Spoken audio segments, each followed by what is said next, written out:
Hello and welcome to all. आप सभी का स्वागत है एक बार फिर से एसएसजी कोचिंग के इस ऑफिशियल ऐप पर। क्लास को स्टार्ट करते हैं और आज हम लोग को बहुत ही महत्वपूर्ण टॉपिक पढ़ना है।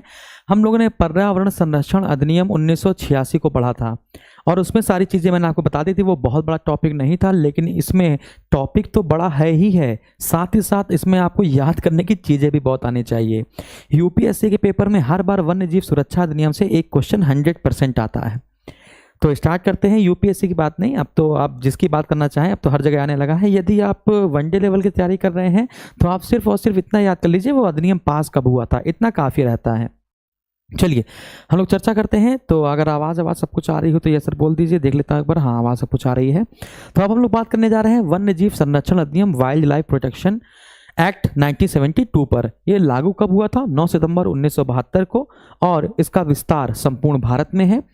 अब एक बात बता देता हूँ फिर से, मैं आपको हर बार बताता चला आ रहा हूँ, फिर से एक बार बताता हूँ कि जो भी अधिनियम होता है उस अधिनियम की जो पहली धारा होती है वो प्रवर्तन विस्तार से संबंधित होती है, यानी कि लागू कब हुआ था और इसका विस्तार संपूर्ण भारत में है कि नहीं ये बताता है।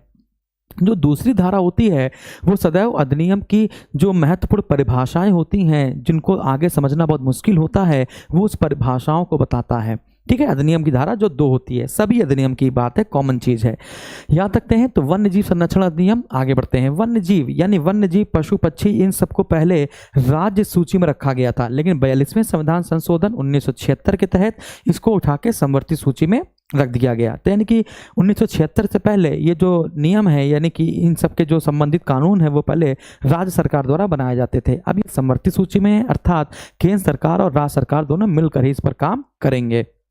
अच्छा, इस अधिनियम में 7 अध्याय हैं, 66 धाराएं हैं और 6 अनुसूचियां हैं। कितनी भैया? 7 अध्याय, 66 धाराएं और 6 अनुसूचियां हैं। अब इस अनुसूचियों को पकड़ लेते हैं, इससे मैं समझाने की कोशिश करता हूं।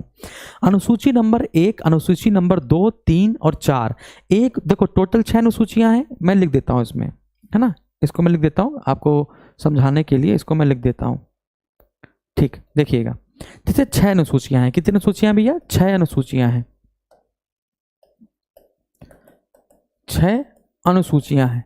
अब इन 6 अनुसूचियों में पहली अनुसूची और दूसरी अनुसूची, समझिएगा, जो पहली और दूसरी अनुसूची है, जो पहली और दूसरी अनुसूची है, दूसरी अनुसूची है, इसमें जो भी वन्य जीव शामिल है, इसमें जो भी वन्य जीव शामिल है, यानी जितने भी वन्य जीव इसमें शामिल होंगे उनका यदि आप शिकार करते हैं या फिर उनका आप व्यापार करते हैं या फिर उनको आप किसी भी तरीके से चोट पहुंचाते हैं तो आपको कठोर सजा दी जाएगी। याद रखना है, आपको कठोर सजा दी जाएगी, यानी कठोर दंड का प्रावधान है। ठीक है, फिर इसके बाद दूसरी पॉइंट आपको याद रखना है, यदि आप तीसरी और चौथी अनुसूची में जितने भी वन्य जीव हैं, तीसरी और चौथी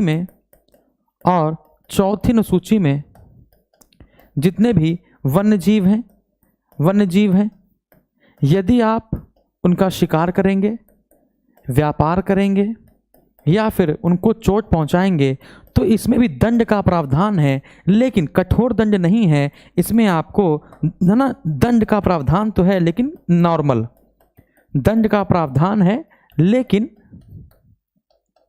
लेकिन पहले से कम। ठीक है ना। इसके बाद जो चौथी अनुसूची है इसमें शामिल जितने भी वन्य जीव हैं या फिर जितने भी कीट हैं या वन्य जीव हैं उनका आप शिकार कर सकते हैं, उनका शिकार किया जा सकता है, जैसे मूषक, जैसे फ्रूट बैट्स, जैसे चूहा।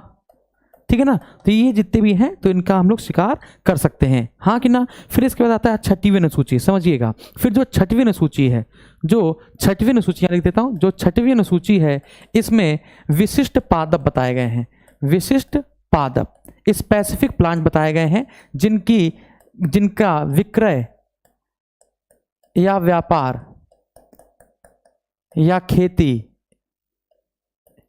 या इनको नष्ट करना, है ना, अपराध होता है। जैसे ऑर्किड, अब ये ऑर्किड में आपका ब्लू हो सकता है, blue orchid, red orchid, sleep orchid, ठीक है ना, या फिर कह सकते हो पिक्चर प्लांट, पिक्चर प्लांट, ठीक है ना। तो ये सभी पादप किसमें आते हैं, तो आपके 6वीं अनुसूची में आते हैं। तो पहली दूसरी में कठोर दंड मिलेगा, तीसरी चौथी में दंड थोड़ा सा कम मिलता है लेकिन कठोर नहीं होगा, दंड मिलेगा लेकिन कठोर नहीं होगा। तो चौथी अनुसूची में जितने भी, चौथी करें, पांचवी, चौथी लिख दिया, सॉरी लिख दिया, ये पांचवी है, पांचवी सूची में जितने भी होंगे उन सबका आप कर सकते हैं। और जो 6वीं सूची में पादप के बारे में बताया गया है। अच्छा, आपको ये पता है ना कि यदि आप भांग की खेती करते हैं, अफीम की खेती करते हैं, चरस की खेती करते हैं, यदि आप कुछ ऐसे वनस्पतियां जिनको उगाने के लिए लाइसेंस जरूरी होता है, ठीक है ना, जिनको उगाने के लिए लाइसेंस की आवश्यकता पड़ती है, यदि आप उनकी खेती करते हो और कोई बता देता है जाके कि इसने अपनी छत पर अफीम उगाया है या चरस उगाया है या फिर गांजे की खेती की है, तो वो जितनी तुमने खेती की है वो सारी अपने आप सरकार की हो जाएगी, यानी कि वो संपत्ति ऑटोमेटिकली सरकार की होगी। याद रखना है आपको, है ना। तो वो सारी संपत्ति किसकी हो जाएगी, सरकार की हो जाएगी। तो इतनी बात क्लियर हो गई होगी। तो अभी हम लोग और बातें करते हैं। तो यहां तक आपको सारी बात समझ में आई। धारा 2 में महत्वपूर्ण परिभाषाएं बता दी गई हैं, जैसे पशु क्या होता है।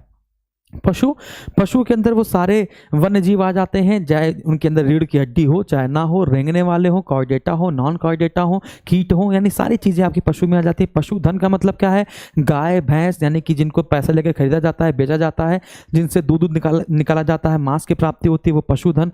पशु वस्तु ने पशु से बनी हुई कोई वस्तु, जैसे जूता उता हो गया। सर्कस, अब सर्कस चाहे चलने वाला हो चाहे रुका हुआ हो, चाहे एक ही जगह पर सर्कस चलाता हो, चाहे अलग अलग जगह जाके सर्कस चलाता हो, जिसमें जंतुओं का प्रयोग किया जा रहा है ना। अभ्यारण्य और राष्ट्रीय उद्यान आप जानते हैं क्या होता है। अभ्यारण्य और राष्ट्रीय उद्यान आप जानते हैं। जैसे अभ्यारण्य जो होता है, अभ्यारण्य में प्रतिबंध थोड़े से कम होते हैं, राष्ट्रीय उद्यान में प्रतिबंध थोड़े से ज्यादा होते हैं, ठीक है।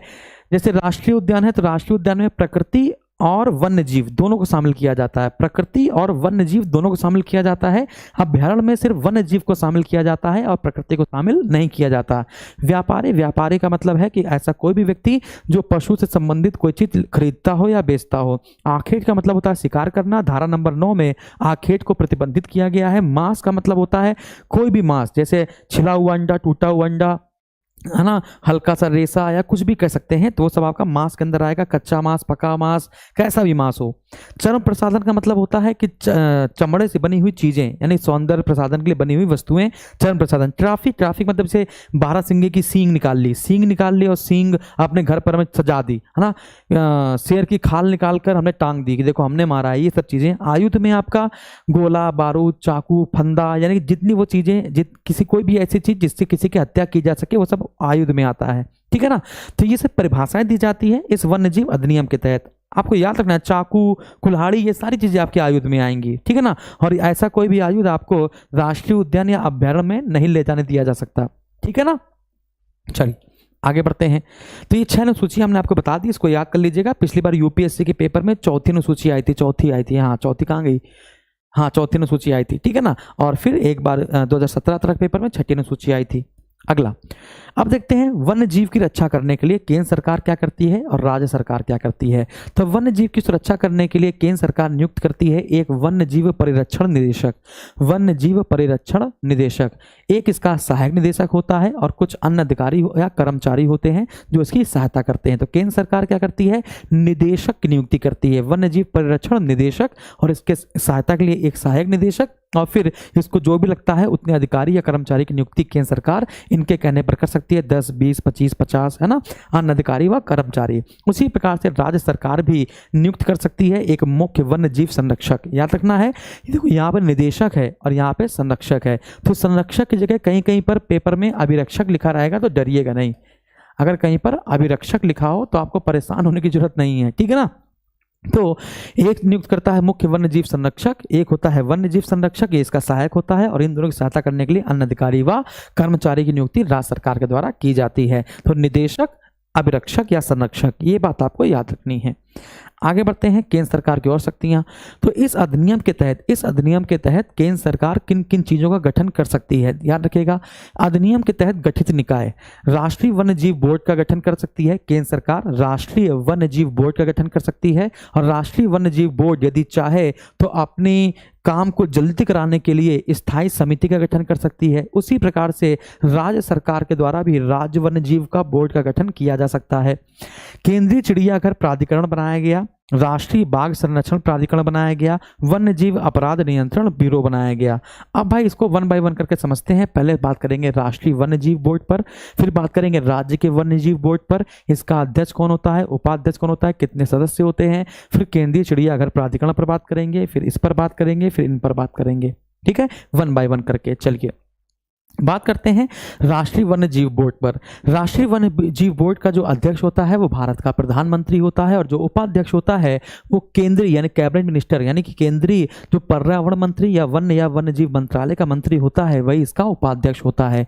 अब इसमें 3 सांसद होते हैं, जिनमें से 2 लोकसभा के होते हैं और 1 राज्यसभा का होता है। ठीक है, ये 3 पॉइंट आपको याद रखना है कि राष्ट्रीय वन्य जीव बोर्ड का अध्यक्ष कौन होता है, भारत का प्रधानमंत्री, उपाध्यक्ष कौन होता है, वन्य एवं वन्य जीव मंत्रालय यानी पर्यावरण मंत्रालय या वन्य जीव मंत्रालय का मंत्री। यहाँ पर देश के स्तर पर है यानी केंद्र के स्तर पर है। और संसद के 3 सदस्य होते हैं, इसमें 2 लोकसभा के होते हैं, 1 राज्यसभा का होता है। बाकी जैसे जितने भी वन अनुसंधान केंद्र हैं, जनजातीय मामले हैं, मतलब जितने भी और भी वन से या पर्यावरण से संबंधित जितने भी विभाग होते हैं उन सब के जो निदेशक होते हैं, डायरेक्टर होते हैं, वो भी इसके सदस्य के रूप में काउंट होते हैं। लेकिन इंपॉर्टेंट क्या है, प्रधानमंत्री, वन्य जीव मंत्री जो केंद्र स्तर का है, और 2 लोकसभा और 1 राज्यसभा। याद रखना है आपको। यदि राष्ट्रीय वन्य जीव बोर्ड को लगता है कि हमें सहायता के लिए एक स्थायी समिति का गठन करना चाहिए तो ये एक स्थायी समिति का गठन कर सकती है। तो स्थायी समिति का गठन उपाध्यक्ष द्वारा किया जाता है, अर्थात जो केंद्रीय वन एवं वन्य जीव मंत्रालय का मंत्री होगा या पर्यावरण मंत्री होगा वो स्थायी समिति का गठन कर सकता है, और उसमें न्यूनतम 10 सदस्य रख सकता है अपनी सहायता के लिए। ठीक है ना, तो स्थायी समिति का जो गठन करता है वो उपाध्यक्ष द्वारा किया जाता है, इसको आपको याद रखना है। आगे बढ़ते हैं। ठीक इसी प्रकार से इसका उल्टा कर दीजिए। राज्य वन्य जीव बोर्ड का गठन राज्य सरकार द्वारा किया जाता है। इसका अध्यक्ष इसका भारत का प्रधानमंत्री था, इसका राज्य का मुख्यमंत्री होगा। उपाध्यक्ष जो भी राज्य का वन एवं वन्य जीव मंत्रालय या पर्यावरण जो मंत्री होगा वही इसका उपाध्यक्ष होगा। विधानमंडल की बात की जाए, संसद के, जैसे यहाँ संसद के 3 लोग शामिल थे वैसे विधानमंडल के 3 लोग शामिल होंगे। कुछ ऐसे राज्य होंगे जहां पर विधानसभा और विधान परिषद दोनों होंगी, तो विधानसभा से 2 मेंबर और विधान परिषद से 1 मेंबर, और जहां पर विधान परिषद नहीं होगी वहां पर विधानसभा से ही 3 मेंबर लिए जाएंगे। इसका मतलब है लेजिस्लेटिव असेंबली, इसका मतलब है लेजिस्लेटिव काउंसिल। यदि लेजिस्लेटिव काउंसिल नहीं है तो लेजिस्लेटिव असेंबली से टोटल 3 सदस्य आ जाएंगे। यहाँ तक बात समझ में आई। अच्छा, क्वेश्चन बनता है कि जो भी बोर्ड होते हैं उनकी बैठक वर्ष में कितनी बार होनी चाहिए। बैठक वर्ष में कम से कम कितनी बार होनी चाहिए। जो बोर्ड होते हैं उनकी बैठक वर्ष में कम से कम कितनी बार होनी चाहिए, तो याद रखना है आपको 1 वर्ष में 2 बार। 1 वर्ष में मिनिमम 2 बार तो बैठक होनी चाहिए उन सबके बीच। ठीक है ना, तो ये बात आपको समझ में आ गई। तो यहाँ पर हम लोगों ने बात की राष्ट्रीय वन्य जीव बोर्ड की, हाँ कि ना। चलिए अब हम लोग बात करेंगे धारा नंबर 9 पे, जो मैंने आपको पहले बताई थी। धारा नंबर जो 9 है वो आखेट पर प्रतिबंध लगाता है। अध्याय 3 शुरू हो जाता है धारा नंबर 3 से। अब क्वेश्चन बताते हैं, जैसे कि शिकार करने पर प्रतिबंध लगाया गया है। आपको पता है शिकार करने पर प्रतिबंध लगाया गया है, लेकिन 3 कंडीशन ऐसी हैं, 3 शर्तें ऐसी हैं जो आपको शिकार करने देती हैं। जैसे पहली शर्त क्या है, यदि मुख्य वन्य जीव अभिरक्षक जो राज्य के स्तर पे है, यदि मुख्य वन्य जीव अभिरक्षक को यह पता चल जाता है या उसको ये पता होता है कि यह जो जीव है यानी कि ये जो पशु है ये रोगग्रस्त है, इसको पीड़ा हो रही है, ये विकलांग हो गया है, ये चल नहीं सकता, ये ऐसे रेंग रेंग के मर जाएगा, है ना, और इससे जो भी बीमारी फैली है उससे और पशुओं को बीमारी फैल सकती है, यदि उसको पता चल जाए ऐसा तो वो आपको शिकार की अनुमति दे सकता है। दूसरी बात कि आपको आखेट कैसे मिल सकता है, यदि जैसे सांप का जहर निकालना भी अपराध है। याद रखिएगा, सांप का जहर निकालना भी अपराध है, लेकिन बहुत सारे जानवर ऐसे हैं जिनकी खाल से, जिनके खून से, जिनके जहर से या जिनकी किसी भी पशु वस्तु से कुछ ना कुछ औषधि बन सकती है। तो यदि मुख्य वन्य जीव अभिरक्षक चाहे तो जो रिसर्च कर रहे हैं, जो वैज्ञानिक रिसर्च कर रहे हैं जंतुओं पर, है ना, उनको ये परमिशन दे सकता है कि ठीक है आप इस सांप का जहर निकाल सकते हैं, या फिर आप इस जो भी पशु है उसकी इस वस्तु का प्रयोग कर सकते हैं, यदि मुख्य वन्य जीव अभिरक्षक को ये पता चल जाए। और तीसरी बात, यदि कोई जंतु तुम्हारे ऊपर हमला कर देता है तो आत्मरक्षा में आप उसका शिकार कर सकते हैं, या वो किसी और व्यक्ति पर हमला कर देता है तो भी आप उसको मार सकते हैं, क्योंकि इंसान की जान ज़्यादा इंपॉर्टेंट है फिर पशु से अपेक्षा। तो ये 3 कंडीशन होंगी जिसमें आप आखेट कर सकते हैं। तो शर्त, रोगग्रस्त विकलांग पुनः न स्वस्थ हो जाए, अगर यदि ऐसा मुख्य वन्य जीव अभिरक्षक संतुष्ट हो जाता है तो कर सकते हैं। रिसर्च के दौरान यदि औषधि के लिए हो तो आप प्रयोग कर सकते हैं, या स्वयं की रक्षा या किसी व्यक्ति की रक्षा करने के लिए आप आखेट कर सकते हैं। अच्छा, धारा नंबर 17 और अध्याय नंबर जो तीसरे का का है, या 17 से तीसरे का का शुरू हो जाता है, चैप्टर नंबर 3 का ए, तो ये बताता है विनिर्दिष्ट प्रकार की वनस्पतियां, जैसे ऐसी वनस्पतियां जिनको सरकार ने कहा है कि उगाना, खोदना, नष्ट करना, इधर से उधर गाड़ना, उधर से उधर निकालना, या चुराना, या बेचना, या फिर उसका गबन करना, कुछ भी ऐसा करना, ये सब अपराध की श्रेणी में आएगा। ठीक है ना। तो लाइसेंस के बिना आपको अगर अफीम करना है, गांजा उगाना है, तो उसके लिए लाइसेंस लेना पड़ेगा। ठीक है ना। तो लाइसेंस के बिना आप ये सब नहीं कर सकते हैं। यदि लाइसेंस बिना करते हैं तो ये सब अपराध है, और अगर पकड़ा जाता है तो वो सारी चीज़ें चाहे आपने उगाई हो लेकिन उसको सरकारी संपत्ति समझा जाएगा। ये बात मैंने आपको बताई थी। आगे बढ़ते हैं। अध्याय नंबर 4 धारा नंबर 18 यहीं से शुरू होती है। ये अभ्यारण्य की घोषणा से संबंधित है। अब देखिएगा, जैसे जो केंद्र सरकार है, केंद्र सरकार सिर्फ उसी भूमि को, समझना एक बार फिर से दिमाग लगाना, केंद्र सरकार वो उस भूमि को आरक्षित क्षेत्र या संरक्षित क्षेत्र या अभ्यारण्य या फिर राष्ट्रीय उद्यान तभी घोषित कर सकती है यदि वो क्षेत्र किसी राज्य से संबंधित ना हो, या फिर किसी राज्य ने अपने उस क्षेत्र की जमीन केंद्र सरकार को दे दी हो। तो यदि केंद्र सरकार चाहे तो उस जमीन को राष्ट्रीय उद्यान या भी किसी प्राकृतिक आवास का रूप दे सकता है, क्योंकि राष्ट्रीय उद्यान या अभ्यारण्य को घोषित करने की जो शक्ति है वो राज्य सरकार के पास होती है। तो राज्य के पास ही भूमि है, यदि वो जिस भूमि को चाहे कि भाई ये भूमि हमें लग रहा है कि यहाँ पे जंगल भी है और यहाँ पर हम लोग जो पेड़ पौधे हैं अच्छे से उगा सकते हैं, जो वन्य है ना, वन्य जीव हैं, उनको यहाँ पे लाकर अच्छे से पाल सकते हैं, यदि राज्य सरकार को ऐसा लग जाता है तो वो उस क्षेत्र को संरक्षित क्षेत्र या फिर उस क्षेत्र को राष्ट्रीय उद्यान या अभ्यारण्य में घोषित कर सकती है। लेकिन आप समझ लीजिए कि राज्य सरकार को लगा कि इतनी जमीन को, इतने किलोमीटर के एरिया को हम लोग अभ्यारण्य घोषित करेंगे, लेकिन जरूरी थोड़ा ना कि वो सारे जितनी भी जमीन है वो सारी सारी राज्य सरकार की हो सकता है उसमें किसानों की जमीन भी पड़ी हो, वहां पर खेती चल रही हो, ऐसा भी तो हो सकता है। तो अब यदि राज्य सरकार ने अधिसूचना जारी कर दी है कि इतने क्षेत्र को अभ्यारण्य घोषित किया जाएगा, तो अब उस क्षेत्र के लिए एक कलेक्टर की नियुक्ति होती है। अब वो कलेक्टर का काम क्या होता है? उस कलेक्टर का काम होता है 30 दिन के अंदर अंदर ये पता लगाओ कि जमीन किसकी किसकी है। 60 दिन के अंदर पता वो उस क्षेत्र में घोषणा कर दो कि भाई इस क्षेत्र को हम लोगों ने एक आरक्षित क्षेत्र घोषित कर दिया है, तो जिसकी जिसकी जमीन है, जो जो उत्तराधिकारी है या वसीयत का उत्तराधिकारी है, वो हमसे आके संपर्क करे। फिर इसके बाद उनको मुआवजा दिया जाएगा, मुआवजा देने के बाद उनका सारा निपटारा कराया जाएगा। निपटारा कराने के बाद लगभग 2 वर्ष का समय लगता है। कलेक्टर के पास पूरे 2 वर्ष का समय होता है, और 2 वर्ष के समय में ये पूरी जमीन जितनी भी घोषित की गई है उसको राज्य सरकार को किसी भी तरीके से सौंपना होता है। यदि कोई केस ज़्यादा पेचीदा है तो राज्य सरकार के सामने लाया जाता है। यदि कलेक्टर उसका निपटारा नहीं करा पा रहा है, यदि कोई व्यक्ति अपनी जमीन देने से इंकार नहीं कर रहा है, तो उसको बताना पड़ेगा कि संपत्ति का अधिकार अब कानूनी अधिकार हो गया है, यानी संपत्ति का अधिकार अब निजी अधिकार नहीं है, अब ये आपका अनुच्छेद 300A में चला गया है। उसको इस प्रकार से समझाना पड़ेगा। तो कलेक्टर की नियुक्ति की जाती है, अधिसूचना जारी, 60 दिन के अंदर क्षेत्रीय घोषणा की जाती है, संपूर्ण प्रक्रिया की अवधि 2 वर्ष। धारा 25 का ये बताती है। पशुधन का टीकाकरण, यानी कि जो पशु हैं, गाय भैंस है, उन सबका टीकाकरण कराना चाहिए ताकि वो रोग मुक्त रहें। तो ये धारा नंबर 33 का बताता है पशुधन का टीकाकरण के बारे में। आगे बढ़ा जाए अगली। अब आते हैं अध्याय नंबर 4 का ये है केंद्रीय चिड़िया प्राधिकरण, यानी केंद्र सरकार केंद्रीय चिड़िया प्राधिकरण के गठन करेगी, यानी कि जितने भी पूरे राज्यों में जो भी चिड़ियाघर चल रहे हैं, जितने भी जिले हैं जहाँ जहाँ चिड़ियाघर मौजूद हैं, वो चिड़ियाघर तभी चला पाएंगे जब उनको केंद्रीय चिड़ियाघर प्राधिकरण से अनुमति मिल जाएगी। यदि कोई आप चिड़ियाघर चला रहे हैं और चिड़ियाघर, जैसे मान चलो कि आप चिड़ियाघर गए, जैसे आप ही की बात बता रहा हूँ जो पढ़ रहे हो, हम लोग जब चिड़ियाघर जाते हो तो बंदर को देख के मुंह बनाते हो, ही करते हो, हाथी को करके ही करते हो, किसी को ईंटा मारते हो, कहीं कुछ करते हो। तो चिड़ियाघर में यदि आप किसी पशु को या वन्य जीव को हानि पहुंचाते हैं, चिढ़ाते हैं, घायल करते हैं, तो इसके लिए आपको दंड दिया जाएगा। वो दंड देख लीजिए क्या है कि आपको 6 माह का कारावास हो सकता है, या 2000 रुपये जुर्माना हो सकता है, या दोनों ही आपको हो सकता है। याद रखना है आपको। और इस केंद्रीय चिड़िया प्राधिकरण का गठन केंद्र सरकार करता है। इसका अध्यक्ष, इसमें एक अध्यक्ष होता है, एक सदस्य सचिव होता है और 10 अन्य सदस्य होते हैं। इन सब की नियुक्ति केंद्र सरकार द्वारा की जाती है। इनको हटाया भी जा सकता है और इनका कार्यकाल 3 वर्ष तक का होता है। लगातार 3 बैठक में इनमें से यदि कोई व्यक्ति लगातार 3 बैठक हुई, केंद्र सरकार ने कहा बैठक करना है, 1 वर्ष में 2 बार तो होनी है। यदि लगातार इनमें से कोई व्यक्ति तीन लगातार बैठक में अनुपस्थित हो जाता है तो उसको भी हटा दिया जाता है। अब कार्यकाल 3 वर्ष का होता है इन सब का, है ना, लेकिन यहाँ पर इसका अपवाद है। जो सदस्य सचिव होता है इसका कार्यकाल 3 वर्ष ऐसा नहीं बताया गया है, यानी सबका कार्यकाल 3 वर्ष बताया गया, अध्यक्ष से लेकर इन सब का, लेकिन जो सदस्य सचिव है इनका कार्यकाल नहीं बताया गया, तो यहाँ पर हमें अपवाद लिख दिया है।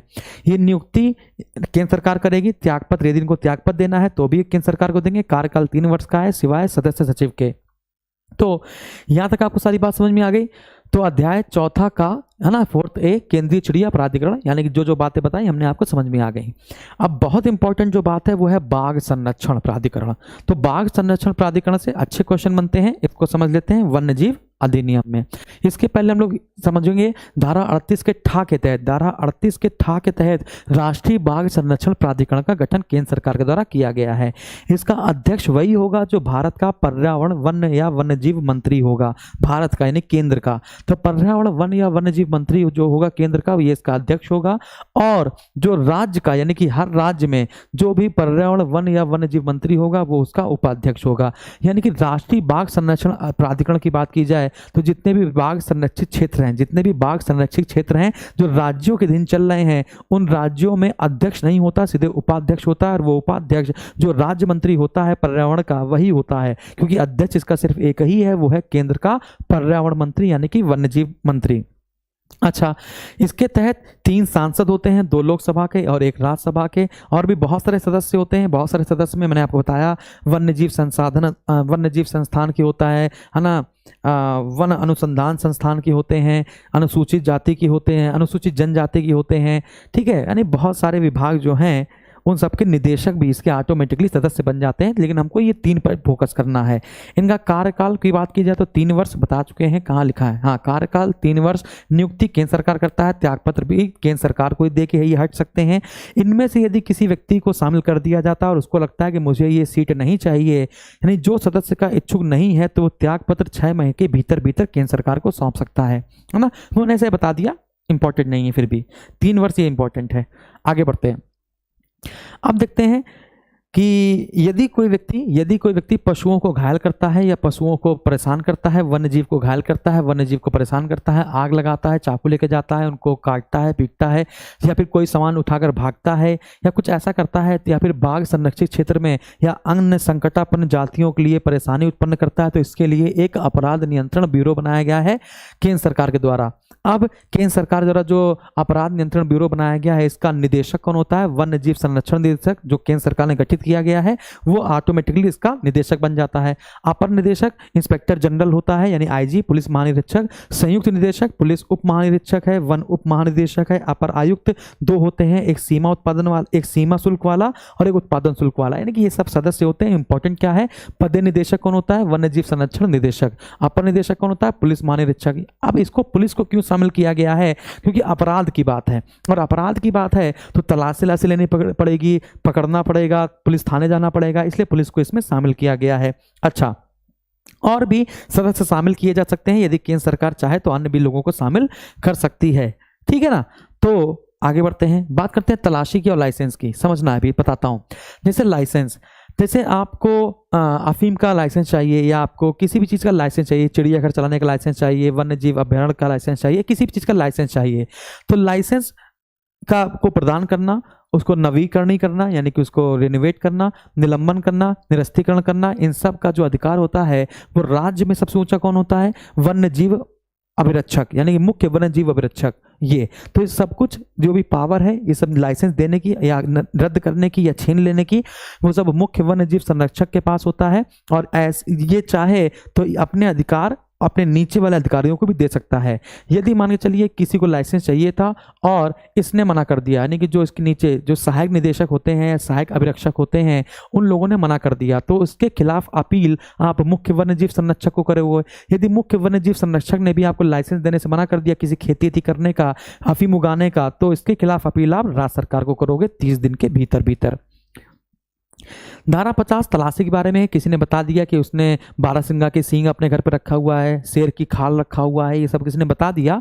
अगर किसी ने ये सब बता दिया तो तलाशी के लिए कौन जा सकता है, यानी कि जो एसआई होगा, एसआई और एसआई से ऊपर वाले व्यक्ति ही उसकी तलाशी के लिए जा सकते हैं, वारंट के साथ, वारंट के बिना नहीं, वारंट के साथ, और वहां जाके तलाशी ले सकते हैं। नहीं, पूरे एसआई से ऊपर तक का कोई भी अधिकारी ऐसी सूचना मिलने पर किसी भी व्यक्ति की तलाशी या घर की जांच कर सकता है। अच्छा, आगे बढ़ते हैं। ये जो है पशु व्यापार ट्राफी, समझ लीजिए कि आप पशु को काटते हैं, पीटते हैं, है ना, उसकी चीज़ों को निकालते हैं, उसकी सींग से कुछ और करते हैं, ट्राफी बनाते हैं, उसको घर में सजाने के लिए बनाते हैं, कुछ ऐसा। यदि अध्याय 5 का कहता है यदि पशुओं पर जाति करते हो, व्यापार करते हो, खरीद फरोख्त करते हो, उनको मारते हो, पीटते हो, या फिर ऐसे जैसे हाथी का दांत बेच रहे हो, हाथी का दांत बेच रहे हो, तो बहुत सारी चीज़ें हैं। यदि ये सब करते हुए पाए जाते हैं, यदि आप उल्लंघन करते हो तो मिनिमम 3 साल, मैक्सिमम 7 साल और 10,000 रुपये का जुर्माना आपका हो सकता है। तो मिनिमम 3 साल या 10,000 रुपये का जुर्माना या दोनों, मैक्सिमम 7 साल या 10,000 रुपये का जुर्माना या दोनों। ठीक है। यदि कोई बाघ आरक्षित क्षेत्र है, वहां पर आप शिकार करते हो, या फिर बाघ आरक्षित क्षेत्र की जमीन को हड़पना चाहते हो, या फिर उसकी सीमा में परिवर्तन करते हुए पाए जाते हो, तो मिनिमम 3 साल, मैक्सिमम 7 साल की सजा होगी। मिनिमम 50,000 रुपये का जुर्माना, मैक्सिमम 2 लाख रुपये का जुर्माना, या ये दोनों हो सकता है या फिर ये भी दोनों हो सकता है। ठीक है। धारा 51 का कहा गिरफ्तारी व्यक्ति की जमानत के संबंध में है। गिरफ्तार व्यक्ति की जमानत मतलब धारा अनुसूची नंबर 1, 2, याद रखिएगा, अनुसूची नंबर 1 और अनुसूची नंबर 2 में यदि आपने किसी पशु को घायल किया है या शिकार किया है या व्यापार किया, अनुसूची नंबर 1 और 2 के तहत जो भी पशु आ रहे हैं, यदि आपने उनको परेशान किया, घायल किया, चोरी वोरी की है, तो आपकी जमानत नहीं होगी। यदि उनके अलावा आपने कुछ और किया है तो आपकी जमानत हो जाएगी, उसमें कोई दिक्कत नहीं है। ठीक है। आगे बढ़ते हैं। अपराधी पकड़वाना, ठीक है, अपराधी पकड़वाने पर आपको इनाम मिलेगा। धारा नंबर 60 का धारा नंबर 60 का खा। यदि आपने अपराधी पकड़वाया कि भाई उसके पास इलीगल सामान है, हाथी बेचता है, हाथी के दांत तोड़ता है, हाथी आदि दुनिया भर की चीज़ें हैं, यदि आपने पकड़वा दिया उसको तो जितना उससे जुर्माना वसूला जाएगा उसका आधा जुर्माना आपको दे दिया जाएगा। और यदि आप अपराधी पकड़वाने में सहायता करते हैं, ठीक है ना, कि हम बताते कहाँ ले चलते हैं, कहाँ ले चलते हैं, ये ऐसे करो वैसे करो, सहायता करते हैं, तो 10,000 रुपये आपको इनाम के तौर पर मिलेंगे। ठीक है ना। लेकिन अगर वो छूट के आ गया, ठीक है ना, तो फिर आपको सारा वसूल देगा तुमसे। धारा 62 किसी वन पशु को हानिकारक पशु घोषित करने का अधिकार केंद्र सरकार को है, धारा 62 के तहत। धारा 65 अनुसूचित जनजाति अधिकारों का संरक्षण है, यानी कि जो भी अनुसूचित जनजाति यानी जो आदिवासी लोग हैं, जो पेड़ पौधों के बीच में रहते हैं, यदि पता चल जाता है राज्य को या केंद्र को कि भाई यदि हम पेड़ पौधे काट देंगे, यदि हम इस क्षेत्र में जहाँ पर बहुत सारे पेड़ पौधे हैं वहाँ पर कोई भी वन नहीं, यानी वहाँ पर कोई भी जीव जंतु नहीं है, या कोई शेर नहीं है, या फिर जीव जंतु नहीं है, वहां पर आदमी रह रहे हैं, पेड़ के बीच में आदमी रह रहे हैं। ठीक है। और सरकार ने क्या किया, सरकार ने पेड़ देखा, उनको पता नहीं था कि यहाँ पे आदमी रह रहे हैं, तो सरकार ने कहा अब यहाँ पे पेड़ पहले से ही हैं, तो जितने भी जीव जंतु हैं उनको लाकर यहाँ पे छोड़ देते हैं। तो जितने भी अनुसूचित जनजाति आदिवासी के लोग थे वो सब कहाँ जाएंगे, तो उन्होंने फिर अपील करी तो कहा गया जहाँ जहाँ आदिवासी रहते हैं वहाँ जहाँ पर पेड़ पौधे हैं और आदिवासी का वहाँ बसेरा है, वहाँ के क्षेत्र को हम लोग वन अभ्यारण्य या राष्ट्रीय उद्यान घोषित नहीं करेंगे, यानी कि इनको हम परेशान नहीं करेंगे। ये है धारा नंबर 65। तो ये है आपकी वन्य जीव संरक्षण अधिनियम 1972। यदि यहाँ तक आपको सारी बात क्लियर हो गई हो तो ये सर बोल देना जल्दी से, और मज़ा आ गई हो तो एक बार अपने नोट्स बना लेना, और नोट्स ना बना पाओ तो बताना कि भाई नोट्स नहीं बना पा रहे हैं। ठीक है ना। हमारे हाथ नहीं चल रहे हैं सर, क्योंकि आप जब अपने हाथ से नोट्स बनाते हैं तो उसकी बात ही कुछ और रहती है, समझ रहे हो। यदि आप अपने हाथ से नोट्स बनाते हैं तो उसकी बात ही कुछ और रहती है। जितनी बार आप लिख रहे होते हैं उतनी बार आपके दिमाग में याद रह रहा होता है ना। कहते नहीं प्रैक्टिस मेक्स मैन परफेक्ट। यदि आप प्रैक्टिस करेंगे तभी आप एक अच्छे इंसान बन पाएंगे, यदि प्रैक्टिस नहीं करेंगे तो कहाँ से हो पाएगा। मेरी बातों को आप हेडफोन लगा के सुन लीजिए, लेकिन लिखेंगे तभी मजा आएगी। ठीक है। चलो तो एक बार जल्दी फटाफट देख लीजिए। लाइसेंस कौन प्रदान करता है, तलाशी कौन सी पंक्ति के ऊपर कर लेगा, कौन पदेन निदेशक होता है ना, अपराध नियंत्रण ब्यूरो का। फिर इसके बाद राष्ट्रीय बाघ संरक्षण प्राधिकरण का गठन किस धारा के तहत किया जाता है, अध्यक्ष कौन होता है, उपाध्यक्ष कौन होता है। और फिर केंद्रीय चिड़ियाघर देख लीजिए एक बार, कार्यकाल देख लीजिए, कितनी बैठक में अनुपस्थित रहे तो हटा दिया जाता है। ये सब चीज़ें देख लीजिए भाई। और फिर इसके धारा 18 देख लीजिए, अभ्यारण्य की घोषणा कौन करता है? राज्य सरकार करता है। कलेक्टर की नियुक्ति की जाती है। वो सब पूरे पॉइंट हमने आपको बता दिए, ठीक है। वन्य जीव अभ्यारण्य देख लीजिए, राष्ट्रीय वन्य जीव अभ्यारण्य और राज्य वन्य जीव अभ्यारण्य अधिनियम के तहत जो जो गठित निकाय हैं वो देख लीजिए, ठीक है। 6 अनुसूचियां 1, 2, 3, 4 शिकार नहीं कर सकते, चौथे में कर सकते हैं, है ना, सॉरी 5वें में कर सकते हैं और 6ठे में पादप के बारे में है। और ये देख लीजिए, ठीक है। तो आज के लिए इतना काफ़ी है। स्वस्थ रहिए, मस्त रहिए, व्यस्त रहिए और सिलेक्शन जरूर दीजिएगा और मिठाई